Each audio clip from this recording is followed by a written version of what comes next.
Assalamualaikum warahmatullahi wabarakatuh. Di sini saya akan mempresentasikan Waalaikumsalam warahmatullahi PPT tentang sistem pengisian konvensional.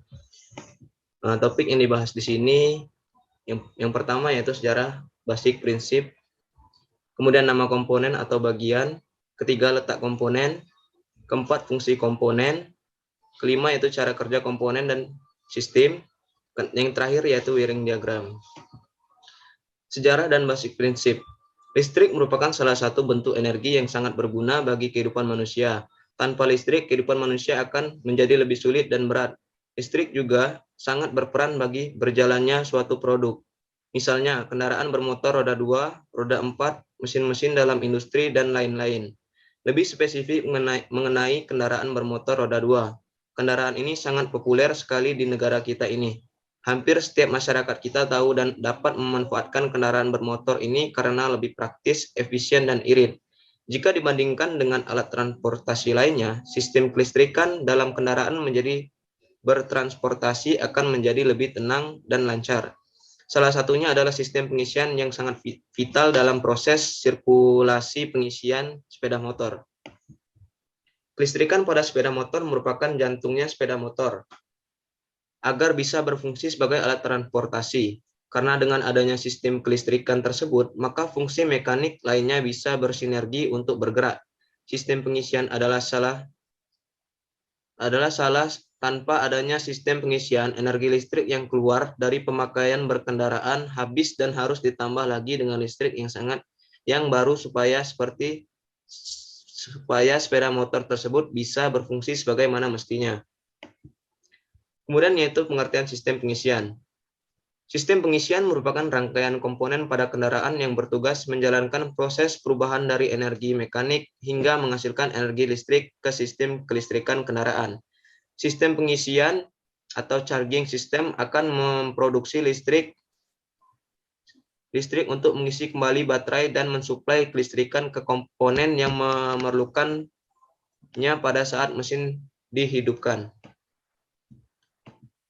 Bagian komponen di sini yang pertama baterai, kunci kontak, ignition switch, fuse, lampu CHG atau lampu pengisian, 5 regulator, 6 alternator.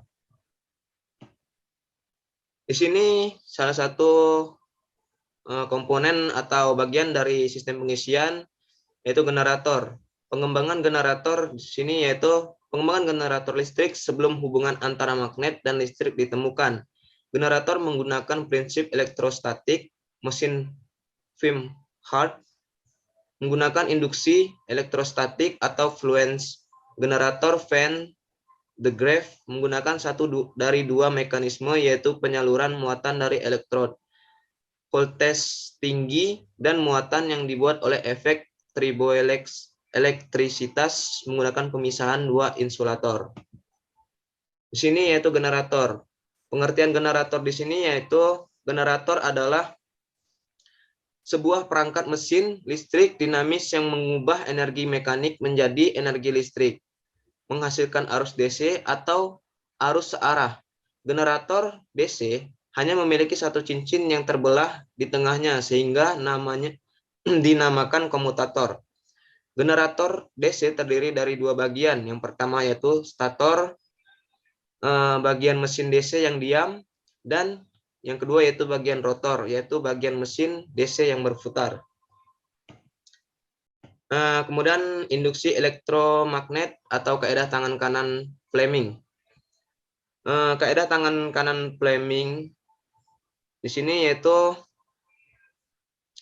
semakin cepat kita menggerakkan penghantar, semakin besar induksi elektromagnet yang dihasilkan. Semakin banyak penghantar yang memotong medan magnet, semakin besar induksi elektromagnet yang dihasilkan. Semakin kuat medan magnet yang dipotong oleh penghantar, semakin besar induksi elektromagnetik yang dihasilkan. Kaidah tangan kanan Fleming.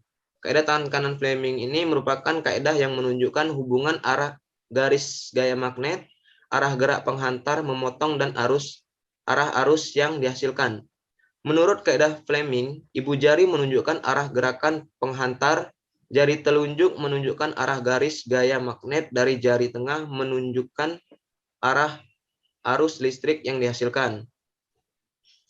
Kemudian prinsip kerja generator listrik. Prinsip kerja generator listrik di sini yaitu sebuah penghantar dibentuk U, di ujung penghantar dipasang komutator. Pada komutator menempel sikat. Sikat A merupakan sikat positif dan sikat B adalah sikat negatif. Saat penghantar diputar, maka penghantar tersebut akan memotong medan magnet sehingga menghasilkan induksi elektromagnetik. Besar arus listrik berubah sesuai kuat medan magnet yang dipotong. Dengan pemasangan komutator memungkinkan arah arus yang dihasilkan tetap konstan karena hubungan sikat dengan penghantar akan berpindah dari sikat A ke sikat B. Demikian seterusnya. Kemudian yaitu gelombang listrik oleh generator. Dalam kenyataannya, jumlah penghantar sangat banyak. Namun sikat tetap 2 buah. Dengan banyaknya penghantar, maka gelombang listrik yang dihasilkan menjadi lebih rapat, sehingga arus yang dihasilkan mendekati arus searah atau DC. Kemudian prinsip kerja sistem pengisian generator DC.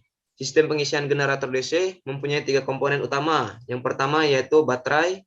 Baterai ini berfungsi sebagai untuk menyimpan arus listrik dan stabilisator listrik yang dihasilkan oleh sistem pengisian. Kemudian yang kedua yaitu generator. Generator berfungsi merubah energi gerak menjadi energi listrik arus searah. Pada generator terdapat 2 terminal, yaitu terminal A sebagai terminal output generator dan terminal F yang dihubungkan ke regulator untuk mengatur kemagnetan pada field coil. Ketiga yaitu regulator. Regulator ini berfungsi memutus hubungan baterai dengan generator bila tegangan yang dihasilkan kurang dari tegangan baterai, atau output relay, mengatur besar arus yang dihasilkan atau current regulator, dan mengatur tegangan yang dihasilkan generator. Untuk cara kerja sistem pengisian generator DC, yang pertama yaitu saat tegangan kurang dari tegangan baterai. Maksud di sini yaitu pada saat mesin mati atau tegangan yang dihasilkan generator DC kurang dari baterai, posisi kontak output relay terbuka, kontak current regulator tertutup, dan voltage regulator tertutup. Bila mulai hidup, listrik yang dihasilkan masih kecil sebab kemagnetan masih kecil. Listrik yang dihasilkan generator dialirkan ke field coil, kontak current regulator, kontak voltage regulator, dan ke massa. Yang kedua itu saat tegangan generator lebih dari besar dari tegangan baterai atau kerja output cut output relay. Maksud di sini yaitu semakin kuatnya magnet pada field coil menyebabkan tegangan yang dihasilkan generator A semakin besar. Ketiga yaitu saat arus berlebih atau kerja current regulator. Di sini yaitu berhubungannya kontak output relay akan menghasilkan listrik yang dihasilkan generator ke baterai dan beban. Aliran listrik mengalir melalui lilitan pada current regulator, semakin besar aliran listrik, semakin kuat kemagnetan yang dihasilkan. Keempat yaitu saat tegangan berlebihan atau kerja voltage regulator. Bila tegangan yang dihasilkan generator berlebih, maka arus yang mengalir ke lilitan voltage regulator semakin besar. Kemagnetan semakin kuat sehingga mampu menarik kontak voltage regulator. Kontak voltage regulator terbuka menyebabkan aliran listrik pada field coil terputus. Kemagnetan berkurang dan listrik yang dihasilkan generator berkurang. Tegangan listrik yang dihasilkan berkurang, demikian seterusnya sehingga tegangan listrik yang dihasilkan stabil. Untuk PPT selanjutnya, materi selanjutnya saya serahkan kepada Abang Ridwan. Silakan Bang Ridwan. Baiklah, saya akan melanjutkan dari Bang Alvin. 2. Alternator dengan regulator mekanis atau konvensional. Sistem pengisian khususnya pada mobil telah mengalami banyak penyempurnaan. Pada saat awal mobil diproduksi, sistem pengisian pada mobil menggunakan sistem pengisian konvensional. Sistem pengisian konvensional adalah sistem pengisian yang menggunakan regulator tipe relay untuk meregulasi arah dari alternator. Pada mulanya, sistem pengisian konvensional berawal dari sistem pengisian yang memakai regulator satu relay atau point. Karena masih belum sempurna, dibuatlah regulator 2 relay atau point. mobil yang masih memakai tipe ini kayak Toyota Kijang 5K. Alternator dengan regulator mekanis. Skema seperti ini menggambarkan rangkaian sistem pengisian konvensional secara sederhana. Ini terbagi dapat menjadi dua bagian, yaitu alternator dan regulator. Sementara ada komponen lainnya seperti baterai, fusible link, fuse, charger warning lamp atau lampu pengisian, load atau beban, dan alternator terdiri dari beberapa komponen seperti kumparan stator atau stator coil, kumparan rotor atau rotor coil, dan 6 buah dioda yang dirangkai dengan sistem jembatan dan terminal alternator. Baik, next one. Alternator dengan regulator mekanis. Cara kerja kunci kontak on pada mesin mati. Saat kunci kontak on, namun masih belum dinyalakan mesinnya, maka kondisi alternator tepatnya pada rotor coil timbul kemagnetan. Yaitu cara kerjanya dengan mulai dari baterai, menuju fusible link, terus menuju kunci kontak, lanjut ke fuse, menuju lampu indikator, dan menuju terminal L regulator, dan menuju ke terminal PO, terus ke P1 sampai ke massa. Pada putaran mesin sedang. Pada saat mesin dinyalakan dengan kecepatan sedang, maka semula belum ada yang memotong medan magnet rotor. Sekarang sudah ada karena rotor sudah berputar. Oleh karena itu, sistem pengisian sudah terjadi pengisian. Pada saat mesin berputar, maka terminal rotor sudah berputar, yaitu dengan cara kerjanya dari terminal N alternator menuju terminal N regulator, menuju ke voltage relay dan massa. 3. Mesin berjalan dengan kecepatan sedang ataupun rendah. Pada saat kecepatan rendah ditekan, maka sistem pengisian masih bekerja hampir sama dengan pada kecepatan idle. Namun ada beberapa yang sedikit berbeda akibat dari putaran mesin yang bertambah dengan putaran stator dan juga bertambah dengan tegangan yang dihasilkan pada terminal B.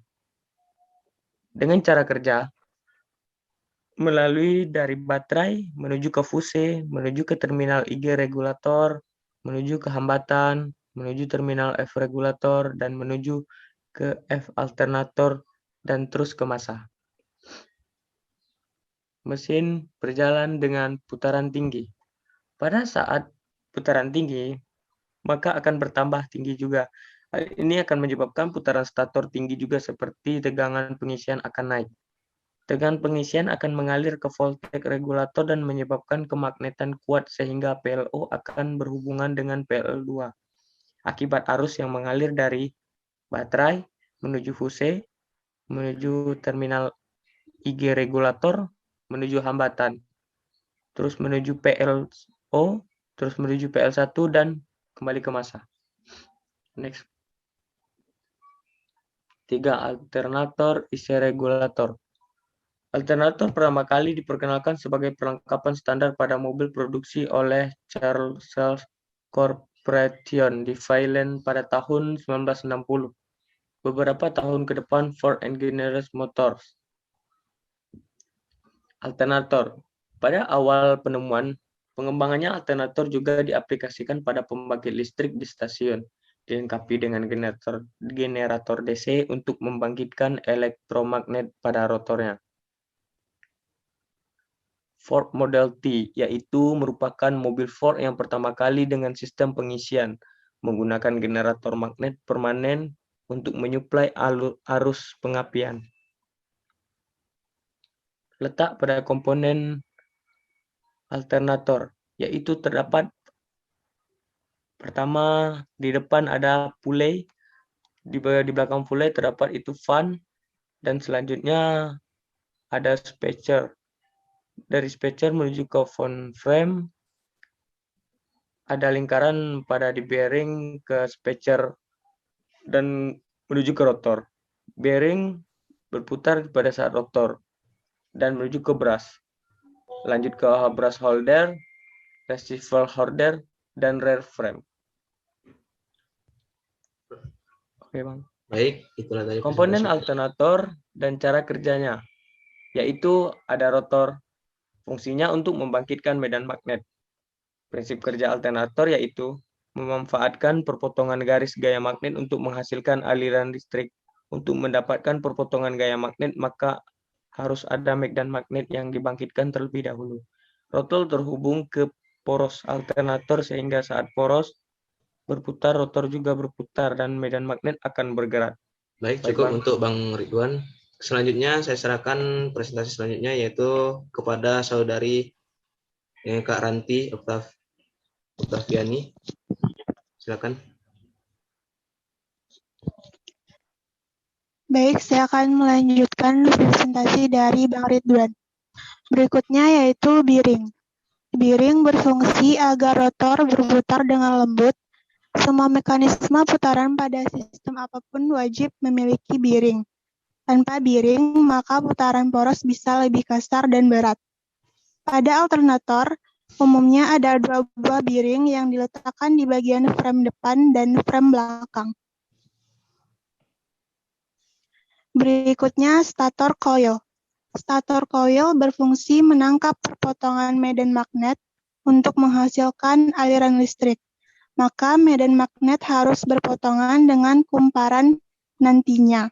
Pada kumparan statis tersebut akan timbul aliran listrik dengan tegangan dan arah tertentu. Lokasi stator ada di bagian luar rotor coil.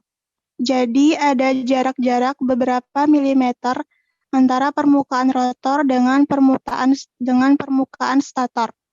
Karena jaraknya cukup kecil, maka medan magnet dari stator akan menyentuh kumparan stator. Sehingga begitu rotor diputar, medan magnet tersebut akan berpotongan dengan stator coil.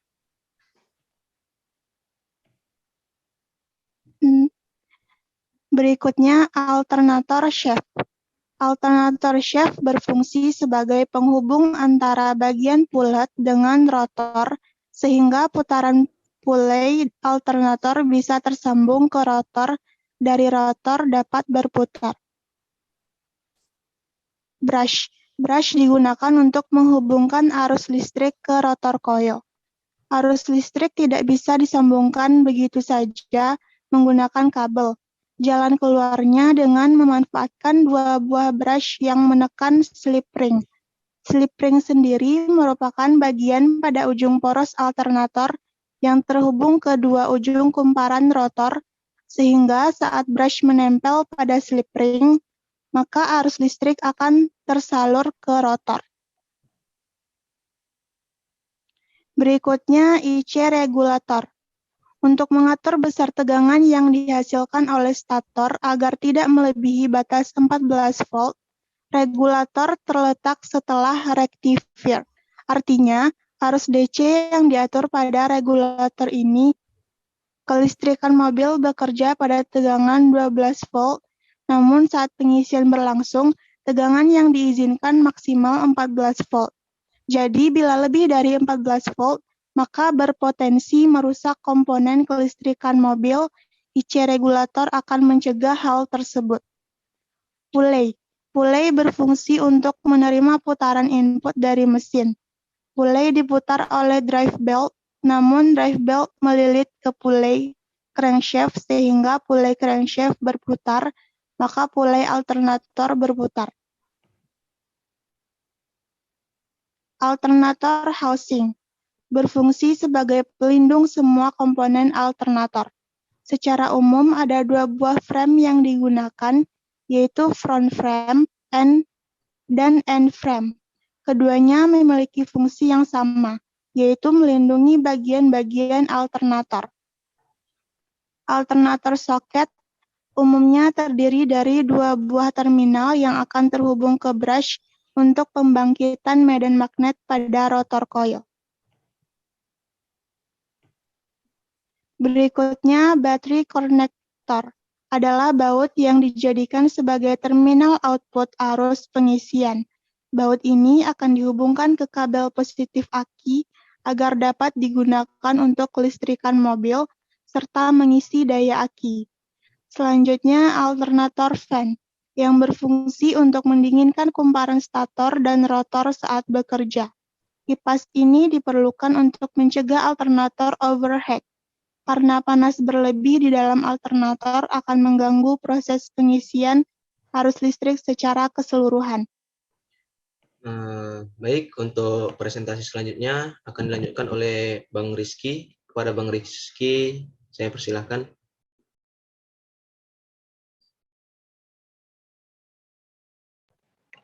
Fungsi alternator. Fungsi alternator untuk merubah energi mekanis yang didapatkan dari mesin menjadi tenaga listrik. Energi mekanik dari mesin disalurkan sebuah puli yang memutar rotor dan menghasilkan arus listrik bolak-balik pada stator. Alternator juga berfungsi sebagai penyuplai listrik ke semua komponen. Alternator bisa berfungsi selama mesin dalam keadaan hidup. Next.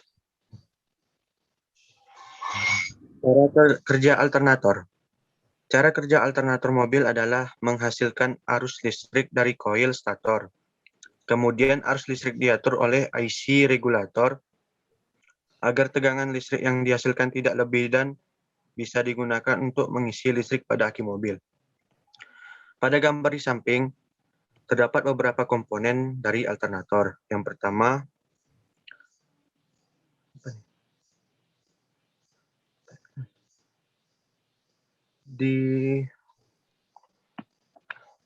dioda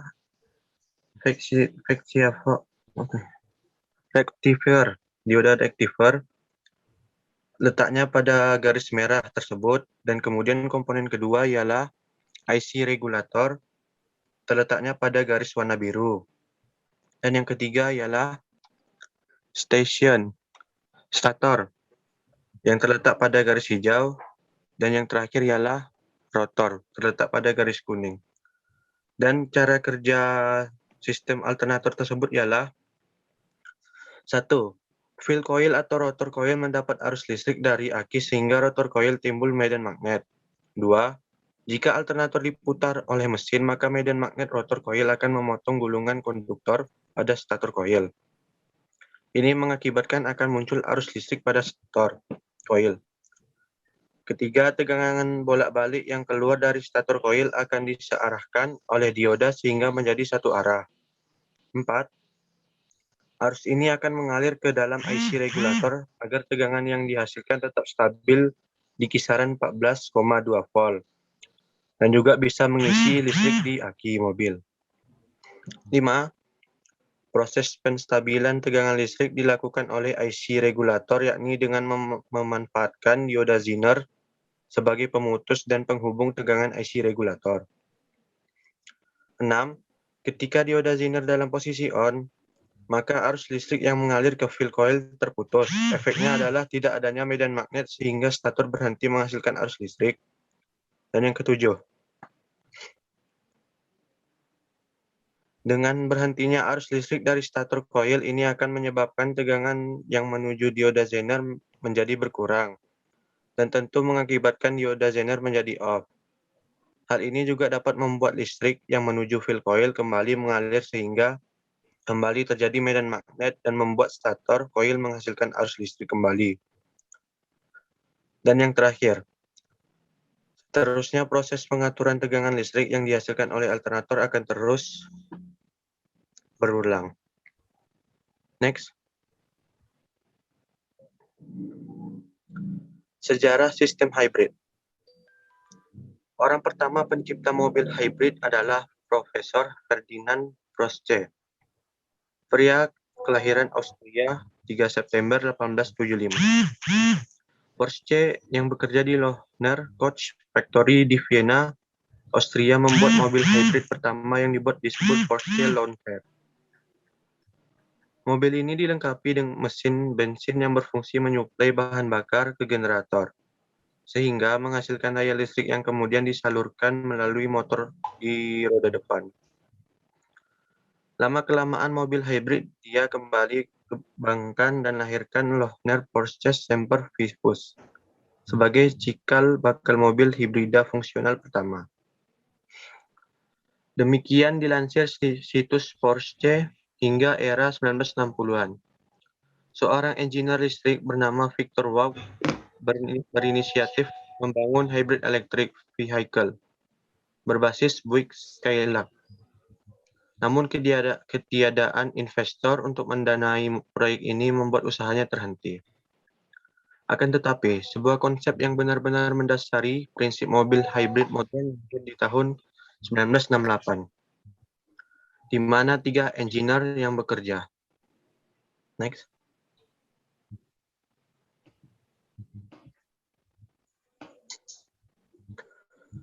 Ini gambar dari sistem mobil hybrid. Komponen pertamanya ialah baterai nikel metal hybrid. Dan komponen selanjutnya yaitu unit kontrol tenaga, generator, motor listrik, mesin, pemisah tenaga, dan yang terakhir komponennya yaitu gigi reduksi. Inilah tahapan-tahapan pada rem regeneratif bekerja. Yang pertama melalui tahapan start, kemudian jalan pelan, selanjutnya jelajah, lanjut lagi jelajah atau mengisi, dan selanjutnya akselerasi penuh, dan rem, dan yang terakhir pada tahapan stop. Next. Jenis-jenis sistem hybrid. Yang pertama dari sebelah kiri yaitu jenis sistem hybrid series. Pada sistem ini, listrik dihasilkan dengan menggunakan mesin bensin dan roda digerakkan dengan menggunakan motor listrik. Dan jenis yang kedua pada posisi tengah yaitu jenis sistem hybrid paralel. Ialah pada sistem ini ketika mesin berjalan pada RPM yang rendah. Sistem hybrid paralel akan menggunakan motor listrik untuk menunjang mesin bensin dalam menggerakkan roda ketika output yang dihasilkan oleh mesin bensin lemah. Dan jenis yang terakhir ialah jenis sistem hybrid series paralel. Ialah sistem ini merupakan gabungan antara motor listrik dan mesin bensin dalam menggerakkan roda kendaraan. Motor listrik dapat menggerakkan roda kendaraan dengan mengandalkan dari listrik yang dihasilkan dari baterai, hybrid, maupun mesin bensin. Sistem ini juga dapat mengontrol sumber daya ganda agar dapat menghemat energi secara optimal di segala kondisi berkendara. Next. Baik, cukup dulu Riz, kita jeda dulu Riz, soalnya waktunya udah habis sudah. Baiklah, saya akan melanjutkan presentasi kali ini, yaitu sejarah mobil listrik. Mobil listrik adalah penemuan revolusioner. Banyak ahli telah terlibat dalam penemuan mobil yang katanya sih ramah lingkungan. Alessandro Volta, Michael Faraday, hingga Robert Anderson adalah 3 nama penting di balik sejarah pengembangan mobil listrik dunia. Ketiganya menyongsong kemajuan zaman. Peran besar mereka jadi awal bagaimana mobil listrik dapat mengaspal di jalan-jalan dunia. Kehadiran mobil listrik adalah serangkaian terobosan dari baterai hingga motor listrik. Riwayat terobosan itu pun sangat panjang, dari tahun 1700-an hingga 1800-an. Penemuan itu jadi awal industri mobil listrik kekinian mengembangkan sayap. Dikutip Nigel Burton dalam buku History of Electric Cars 2013.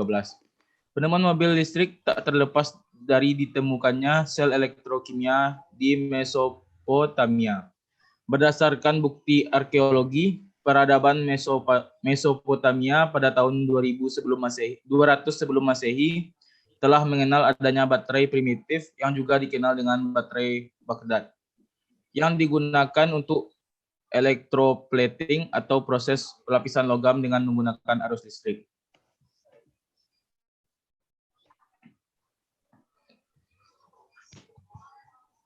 Temuan penting dalam sejarah mobil listrik. Tahun 200 sebelum Masehi, penemuan sel elektrokimia baterai Baghdad di Mesopotamia.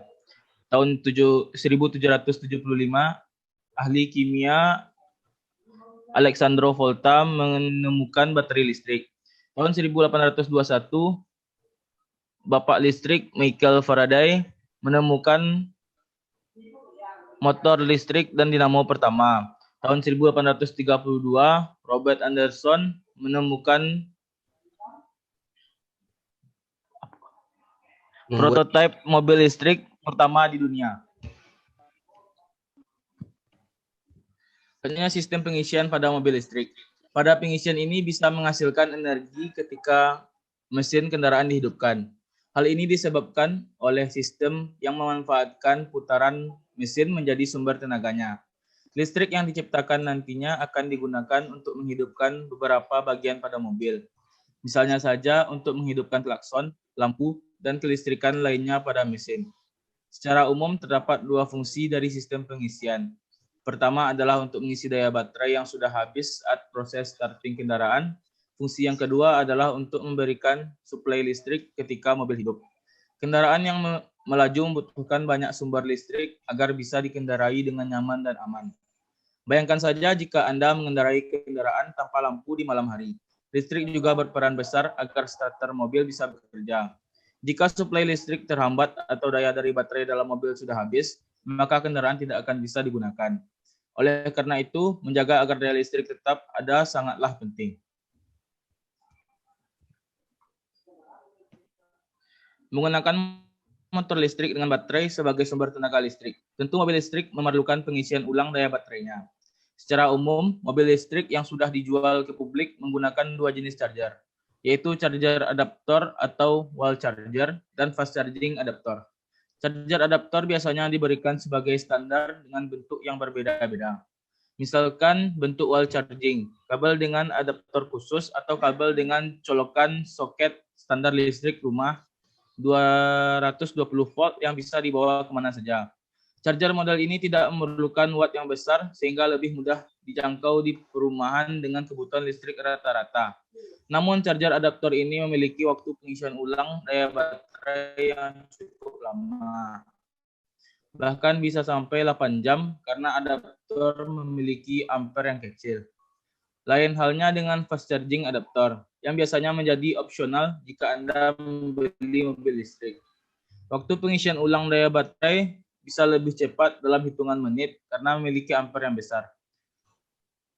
Namun, fast charging memerlukan daya listrik rumah yang cukup besar, bisa lebih dari 3.000 watt.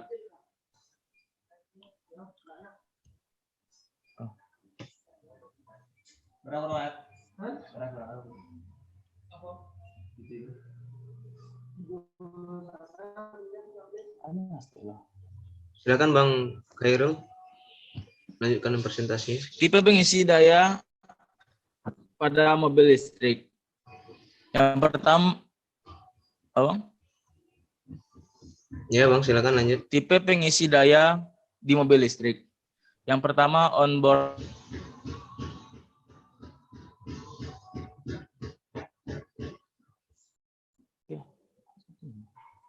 pengisi daya pada mobil listrik. Yang pertama, onboard charger. Berarti pengisi ulang daya terpasang pada mobil. Charger menjadi komponen sistem mobil. Jenis listrik yang masuk ke mobil adalah jenis arus bolak-balik atau AC. Yang kedua, off-board charger. Berarti charger tidak termasuk sistem mobil listrik. Charger ada di luar sistem mobil. Untuk keperluan pengisian ulang baterai, maka diperlukan charger dari luar. Karena charger berada di luar, maka jenis listrik yang masuk ke mobil adalah jenis arus searah atau DC. Letak-letak komponen sistem pengisian. Pada sistem pengisian dengan regulator konvensional, yang pertama adalah kunci kontak, regulator, alternator, dan juga baterai. Lanjut, Bang. Selanjutnya itu fungsi sistem pengisian. Yang pertama adalah charging atau pengisian pada baterai kendaraan. Yang kedua, mensuplai arus listrik ke seluruh sistem kelistrikan. Yang ketiga, mempertahankan daya baterai. Yang keempat, melindungi komponen kelistrikan atau elektronik kendaraan. Yang kelima, memperpanjang umur baterai. Baik, untuk presentasi selanjutnya akan dilanjutkan oleh Bang Syarif. Silakan kepada Bang Syarif. Ya, terima kasih pada Alvin. Baiklah, saya lanjutkan presentasi selanjutnya, yaitu letak komponen. Dari gambar tersebut bisa kita lihat adanya komponen ignition switch, main fuse, charging system light, baterai, starter, alternator, dan alternator belt. Lanjut, Bang. Nah, di sini kita dapat prinsip dan cara kerja. Prinsip kerjanya yaitu dari mekanik dilanjutkan ke listrik dan akan menghasilkan kimia. Nah, pada slide ini prinsip dan cara kerja. Saat kunci kontak on, kendaraan belum hidup. Saat kunci kontak diputar ke arah on, arah arusnya adalah dari baterai, lanjut ke fusible link, lanjut ke kunci kontak, terus ke fuse, lanjut ke charge warning lamp, terus ke terminal L regulator, lanjut ke P0, lanjut ke P1, dan diteruskan ke masa. Nah, saat inilah lampu pengisian menyala. Waktu yang bersamaan pula, arus juga mengalir sebagai berikut, yaitu dari baterai, lanjut ke fusible link, lanjut ke kunci kontak, ke fuse, terus ke terminal IG regulator, lanjut ke PL1, lanjut ke PL0, diteruskan terminal F regulator, terus ke terminal F alternator, lanjut slip ring, terus ke rotor coil, ke slip ring, lanjut ke massa. Hal ini mengakibatkan kumparan rotor menjadi medan magnet. Lanjut, Bang. Selanjutnya, cara kerja sistem pengisian konvensional pada putaran lambat atau rendah. Ketika mesin sudah menyala, stator alternator akan menghasilkan arus listrik. Aliran arusnya yaitu dari terminal N alternator, terminal N regulator, lanjut ke kumparan voltage relay, terus ke massa. Kondisi ini membuat voltage relay menimbulkan kemagnetan, sehingga terminal P0 akan tertarik dan menempel pada P2. Nah, arus listrik yang masuk ke charge warning lamp tidak memperoleh massa, akhirnya lampu tersebut berhenti menyala. Nah, adapun outer dan stator coil yang masih berupa arus AC akan dirubah menjadi arus DC oleh dioda atau rectifier. Selanjutnya, arus ini masuk ke terminal B alternator dan endingnya ke baterai atau aki, sehingga terjadinya sistem pengisian. Selain itu, arus dari terminal B alternator juga mengalir ke B alternator, terus ke P2, terus ke P0, lanjut ke kumparan voltage regulator, terus ke massa, sehingga menimbulkan kemagnetan pada voltage regulator. Berhubungan putaran alternator masih rendah, maka kemagnetan yang timbul pada voltage regulator juga lemah, sehingga tidak mampu menarik PL0. Bersama ini pula, arus yang cukup besar mengalir dari IG, terus ke PL1, lanjut ke PL0, terminal F regulator, lanjut ke terminal F alternator, lanjut ke rotor coil, terus ke massa. Hal ini menjadikan medan magnet pada rotor coil juga besar, sehingga meskipun putaran mesin masih rendah, output alternator tetap cukup untuk melakukan pengisian pada baterai aki kisaran antara 13,8 sampai 14,8 volt. Lanjut, Pak. Selanjutnya yaitu cara kerja sistem pengisian konvensional saat putaran tinggi. Nah, ketika mobil dipacu pada putaran tinggi, otomatis tegangan output alternator juga akan naik secara drastis. Maka dari itu, kemagnetan pada voltage regulator akan meningkat pula. Sehingga PL0 akan tertarik dan menempel ke PL2. Dengan menempelnya PL0 ke PL2, menjadikan arah aliran arus berubah, yaitu dari IG regulator, lanjut ke resistor, lanjut ke PL0, dan PL2 terus ke massa. Sehingga tidak masuknya rotor coil yang menyebabkan medan magnet pada rotor coil hilang. Akibat tidak adanya kemagnetan pada rotor coil membuat tegangan output alternator turun. Arti turun di sini itu meskipun mesin pada putaran tinggi, namun tetap tidak melebihi batas standar pengisian, sehingga output alternator tetap stabil dalam kisaran antara 13,8 sampai 14,8 volt. Lanjut, Bang. Baik. Baik, terima kasih kepada Bang Syarif. Untuk presentasi selanjutnya akan saya serahkan kepada Kak Cynthia. Kepada Kak Cynthia, saya persilakan untuk melanjutkan presentasi. Baiklah, saya akan melanjutkan mengenai fungsi komponen dan gambar sistem pengisian. Yang pertama yaitu alternator. Alternator berfungsi merubah energi mekanis menjadi tenaga listrik. Alternator atau biasa disebut dengan dinamo adalah alat atau komponen pembangkit listrik yang ada dalam setiap kendaraan bermotor, termasuk mobil. Hal tersebut karena listrik merupakan komponen penting dalam kendaraan mobil. Fungsi alternator untuk merubah energi mekanis yang didapatkan dari mesin menjadi tenaga listrik. Energi mekanik dari mesin disalurkan sebuah puli yang memutar rotor dan menghasilkan arus listrik bolak-balik pada stator. Yang kedua, fan atau kipas, yaitu berfungsi untuk melepas panas dari kumparan dan dioda. Pengoperasian dari kipas radiator ini ada yang digerakkan dengan mentransmisikan putaran dari mesin melalui bel dan ada yang menggunakan motor listrik sebagai penggerak dari kipas. Selanjutnya, puli, yaitu menghubungkan putaran dari bel menuju rotor. Puli adalah suatu elemen mesin yang berfungsi sebagai komponen atau penghubung putaran yang diterima dari motor listrik, kemudian diteruskan dengan menggunakan sabuk atau bel ke benda yang ingin digerakkan.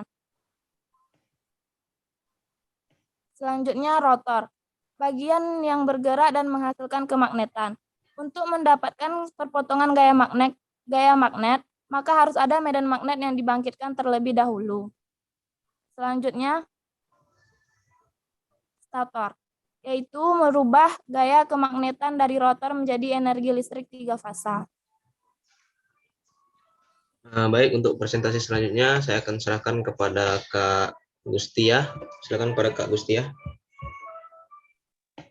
Baiklah, selanjutnya yaitu dioda. Dioda berfungsi untuk mengubah arus bolak-balik atau AC menjadi arus searah atau DC.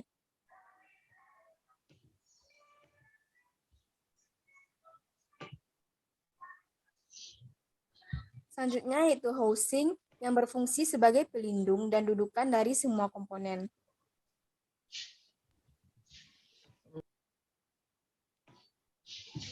Selanjutnya yaitu regulator. Regulator adalah rangkaian regulasi atau pengatur tegangan keluaran dari sebuah satu daya agar efek dari naik atau turunnya tegangan jala-jala tidak mempengaruhi tegangan pada satu daya, sehingga menjadi stabil. Rangkaian penyearah sudah cukup bagus jika tegangan ripple-nya kecil, tetapi ada masalah stabilitas. Fungsi regulator adalah mengatur besar arus listrik yang masuk ke dalam rotor koil, sehingga tegangan yang dihasilkan oleh alternator tetap konstan atau sama, menurut harga yang telah ditentukan walaupun putarannya berubah-ubah. Terima kasih kepada Kak Gustia. Selanjutnya yaitu saya serahkan kepada Bang Fajar untuk melanjutkan presentasinya. Pada Bang Fajar, saya persilakan.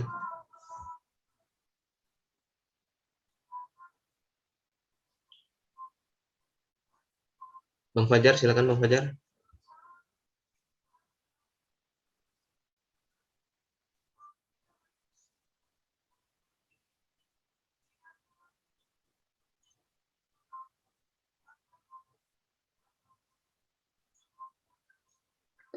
Pada Bang Fajar, saya persilakan untuk melanjutkan presentasinya.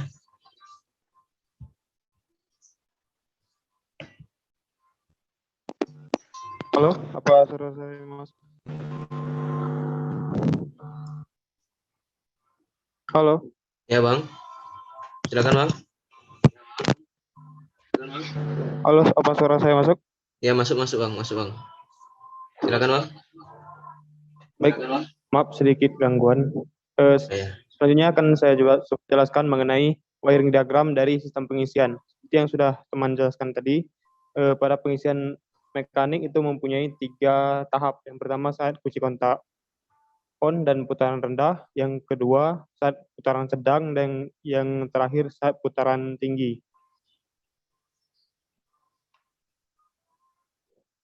Pertama pada saat kondisi pada saat kunci kontak on dan mesin belum dinyalakan. Nah, di sini ketika kunci kontak on, maka harus terhubung menuju lampu dan lampu akan menyala, dan juga rotor coil akan aktif atau menimbulkan efek kemagnetan.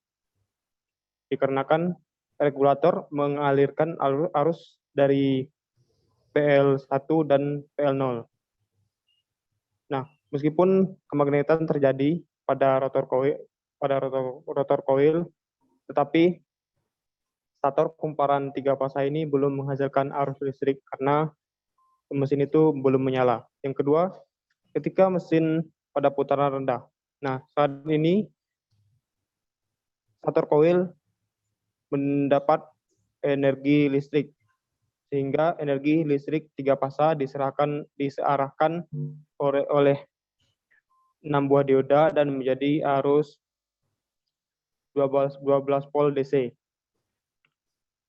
Dan sementara pada rotor coil juga mendapat arus melalui PL0 dan PL1, sehingga terjadi pengisian pada mesin putaran rendah.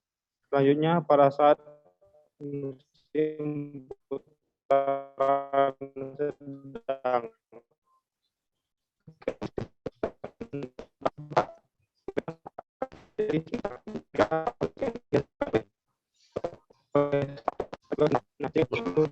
sedang, Maaf Bang, suaranya kurang jelas Bang.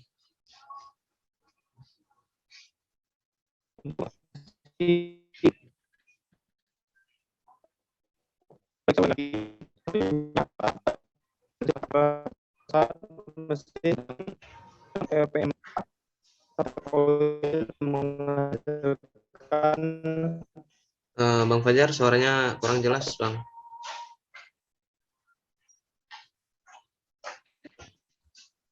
Suaranya kurang jelas Bang. Ya, coba Abang matikan dulu video Abang Bang. Kayaknya faktor sinyal.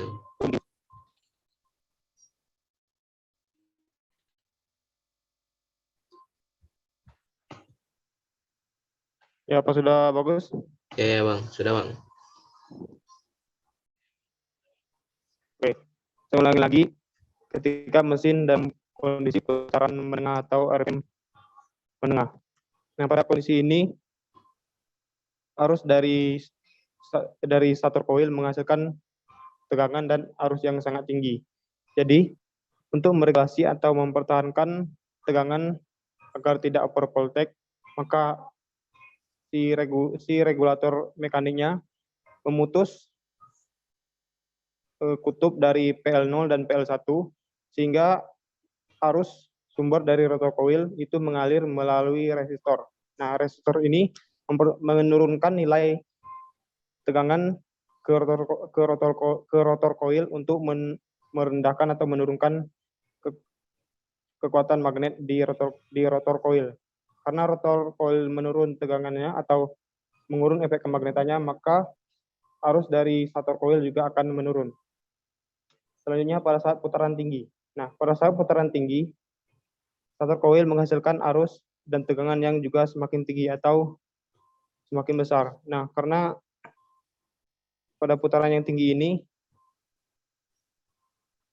regulator magnetik menyambungkan arus dari PL0 menuju PL2, sehingga arus pengisian dibuang ke massa, sedangkan rotor coil tidak mendapat arus, sehingga tidak terjadi pengisian.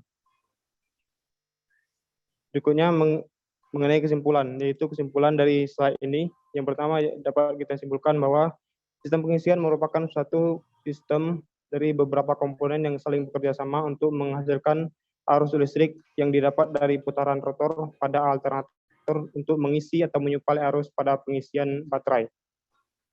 Selanjutnya, fungsi dari sistem pengisian itu sendiri. Yang pertama untuk mempertahankan daya baterai. Yang selanjutnya untuk menyuplai arus ke baterai. Yang ketiga untuk melindungi komponen kelistrikan dan elektronik pada kendaraan tersebut. Yang ketiga memperpanjang umur baterai. Maksudnya memperpanjang umur baterai adalah karena adanya regulator sehingga baterai tidak terjadi arus yang berlebih. Selanjutnya kesimpulan dari cara kerja atau sistem operasi dari sistem pengisian itu. yaitu yang pertama dapat kita simpulkan bahwa sistem pengisian terutama pada regulator dengan menggunakan regulator mekanik itu akan bekerja pada putaran rendah, putaran menengah, sementara pada saat putaran tinggi itu tidak terjadi pengisian. Saat mesin berputar dengan kecepatan putaran tinggi, maka generator atau pembangkit tegangan terbentuk harus bolak-balik dan yang terus meningkat pada tegangan seiring dengan putaran mesin. Diperlukan regulator untuk membatasi tegangan sesuai yang diperlukan dengan mengurangi suplai arus listrik ke rotor coil dan mengurangi gaya magnet yang terjadi.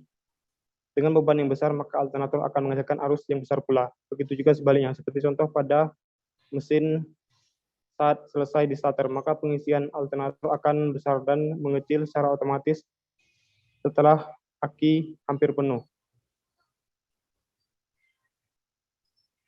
Pada dasarnya, alternator memiliki beberapa terminal, yaitu terminal F atau field atau medan terminal, dan terminal selanjutnya yaitu terminal N atau netral pada fasa dari alternator, terus terminal E atau massa, dan terakhir terminal B atau terminal kutub positif menuju baterai. Demikian yang dapat saya sampaikan, saya kembalikan ke moderator. Baik, terima kasih kepada teman-teman semua yang ikut berpartisipasi di sini, ikut berpresentasi atas PPT kita. Baik, mungkin itu saja presentasi dari kita. Dan saya selaku moderator, apa ada salah kata atau perilaku saya yang kurang berkenan, saya mohon maaf. Kepada Allah saya mohon ampun. Saya akhiri, wabillahi taufiq wal hidayah. Wassalamualaikum warahmatullahi wabarakatuh. Waalaikumsalam warahmatullahi wabarakatuh.